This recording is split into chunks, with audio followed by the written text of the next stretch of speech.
acsportstips.com here. We have our weekly breakdown for the matchup down in Baton Rouge on Saturday night. It's going to be the Washington Huskies and Steve Sarkisian facing Les Miles and the number 3 ranked LSU Tigers. It's going to be a tougher matchup for LSU than North Texas was, but Steve Sarkisian and the Huskies are making their first trip to the SEC country in 29 years. The last time that happened was back in 1983 versus the Tigers down in Baton Rouge. So keep that in mind. It's a tough road trip for the Huskies. On the offensive side of the ball, Steve Sarkisian has a couple of concerns. His left tackle and right tackle are both sophomores. Ben Reva, who started at right tackle, got hurt. Another sophomore came in, Mike Chris, to fill in for that. So that's going to be a tough task for both of those tackles facing Barkevious Mingo and Sam Montgomery in terms of the defense of LSU. The speed and the pass rushing ability from Montgomery and Mingo are going to pose problems for his young tackles. Bishop Sankey for the Huskies will get the start at running back, and if you're Keith Price, you want a ball control type of game because he has 2 tackles, one on the blind side and one on his right. It's going to be a tough task for those tackles to step up and protect him during the game, especially if they fall behind. On the defensive side of the ball, the Huskies do have concerns at the linebacker spot. They start 2 sophomores and a freshman, and last week against San Diego State, they gave up 199 yards rushing to the Aztecs at home.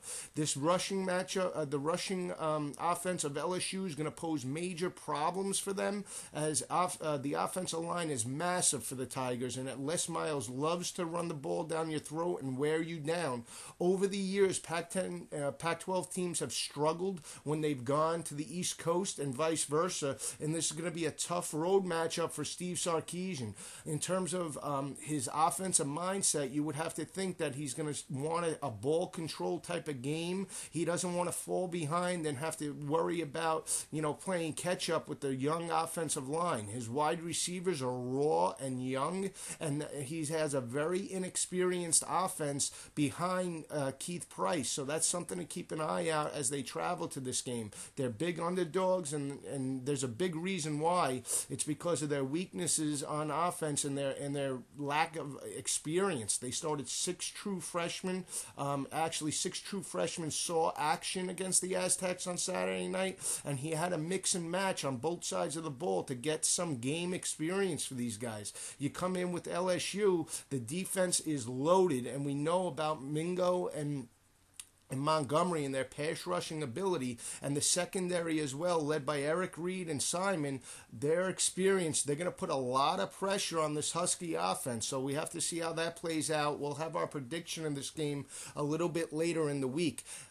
Another concern for the Huskies going in, if you give up 199 yards rushing to the San Diego State Aztecs after they lose their leading rusher last year, Ronnie Hillman, you do have a lot of concern with the 4-headed beast at running back for LSU. Kenny Hilliard and Alfred Blue were unbelievable on Saturday night, and then they have the 2 starters from last year, Michael Ford and Spencer Ware, that will see action. So he always has fresh backs.